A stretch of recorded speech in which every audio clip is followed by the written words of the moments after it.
बसरे का गवर्नर हज्जाज बिन यूसुफ बड़ा जालिम आदमी था।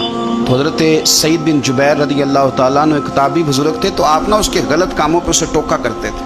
हमारा ये मसला होता है कि जब हमें कुछ टोकता है तो हमें जिद चढ़ती है, ये नहीं देखते कि मैं पहले देख लूँ मेरी कहीं कुताई पे तो नहीं टोक रहा। वो जालिम था, आप उसे टोकते थे। तो जब रोक टोक होने लगी तो ये जो बादशाह किस्म के लोग होते हैं, इनकी ख्वाहिश होती है कि हमें पूछने वाला कोई ना हो। रोक टोक बड़ी तो उसने बुला लिया हज़रत सईद बिन जुबैर रज़ी अल्लाह ताला अन्हु को, बुला के कहने लगा मैं आपको कत्ल करूँगा। तो आप फरमाने लगे जिस तरह तू मुझे कत्ल करेगा ना, मेरा रब भी तुझे उसी तरह ही कत्ल करेगा। अल्लाह वाले थोड़ा किसी से डरते हैं, वो उसी तरह तुझे कत्ल करेगा। कहने लगा हज़रत सईद बिन जुबैर रज़ी अल्लाह ताला अन्हु से कि अगर आप मुझसे माफ़ी मांग लेंगे तो मैं आपको छोड़ दूंगा। तो आप फरमाने लगे माफ़ी तो मैं रोज़ मांगता हूँ, पर सिर्फ अपने रब से। तुझसे काहे की माफ़ी मांगूँ, किस बात की तुझसे माफ़ी मांगूँ। कहने लगा फिर आप बाज जल्लाद से कहने लगा इसे कत्ल करो। आपने हंसना शुरू कर दिया। तो वो कहने लगा हंसते क्यों हो। फरमाने लगे तेरी जुर्रत पे हंस रहा हूँ कि खुदा का कमज़ोर बंदा हो के तू किस तरह की जुर्रत के साथ बातें कर रहा है कि मैं तुझे कत्ल करा दूंगा। उसने कहा पकड़ो, और गुस्से में आ गया, पकड़ो और इन्हें कत्ल करो। जब कत्ल करने लगे तो आपने मुंह काबे की तरफ कर लिया और पढ़ा इन्नी वज्जहतु वजही लिल्लज़ी फतरस समावाति वल अर्द हनीफम वमा अना मिनल मुशरिकीन। काबे की तरफ मुंह करके ये दुआ पड़ी तो कहने लगा अच्छा इसका रुख फेर दो काबे से। तो आपका जब रुख फेरा तो आप फरमाने लगे तो बड़ा ही बेवकूफ़ है, फ़इन्नमा तुवल्लू फसम्मा वजहुल्लाह। तुम्हें पता नहीं मुंह जिधर भी करे अल्लाह उधर ही होता है। तू बड़ा बेवकूफ़ है, तू काबे से रुख फेर के समझता है कि अल्लाह कोई माज़अल्लाह मुक़य्यद है। इधर रब तो हर तरफ है, जलवा तेरी ज़ात का कू बकू है। मैं जिधर देखता हूँ उधर तू ही तू है, जिधर देखता हूँ उधर।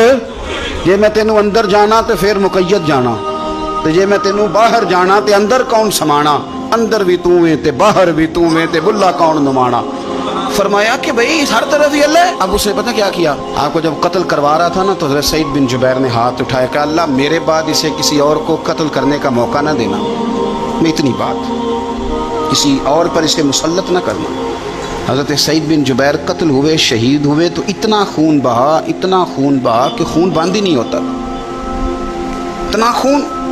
वो कहने लगा वजीरों से, मुशीरों से, तबीबों से कि इतना खून। तो वो कहने लगे बादशाह ये खून बताता है कि ये बंदा तुझसे डर के नहीं मरा, वरना तो तलवार बंदे के करीब आती है तो खून खुश्क होता जाता है, वरना तो हुक्म होता है सजाए मौत का तो लोगों के कपड़े ढीले हो जाते हैं, जिस्म कमज़ोर हो जाता है। ये बंदा न डर था इसलिए इतना इसका खून निकला है कि इसे कोई डर नहीं। हज़रत सईद बिन जुबैर को कत्ल करने के बाद ना हज्जाज बिन यूसुफ 15 दिन जिंदा रहा है, सिर्फ 15 दिन। कैंसर हो गया पेट में, इतनी तकलीफ हुई कि जिस बीमारी को आज आप कैंसर कहते हैं कि किसी की समझ में नहीं आता था। तबीब गोश्त की बोटी डालता था धागे के साथ पेट में, तो बाहर आती थी तो वो गल सड़ के बाहर निकलती, उसके अपने भी उसके कमरे में नहीं जाते थे। ओ यारो, जुल्म करते हुए लोग सोचते नहीं कि इसका हिसाब कितना भयानक होगा। रात को चीख मार के उठता, घर वाले कहते तुझे क्या हुआ। 15 दिन जिंदा रहा, एक रात सो नहीं सका। वो कहता था जब भी मैं सोता हूँ तो सईद बिन जुबैर मेरी ख्वाब में आते हैं और मेरी टांग पकड़ के घसीटते हैं तो मेरी आंखें खुल जाती हैं। ये जो बद्दुआएं हैं ये तुम्हारे बिस्तर तक तुम्हारा पीछा करती, ये नींदों में सुराख कर देती। लोग कहते हैं पता नहीं क्या बात है सोया नहीं जाता, तो मैं कहता हूँ पता कर लो, शायद को बात निकल ही आए। पता कर लो, देख लो, गौर कर लो, तवज्जो कर लो, शायद को बात निकल आए। अगर निकल आए ना तो फिर तौबा कर लो, और अगर निकल आए तो फिर माफ़ी मांग लो, अगर निकल आए तो फिर अल्लाह से डर जाओ, अगर निकल आए तो फिर एहतियात कर जाओ। लेकिन बातें निकलने पर भी हम मानने को तैयार।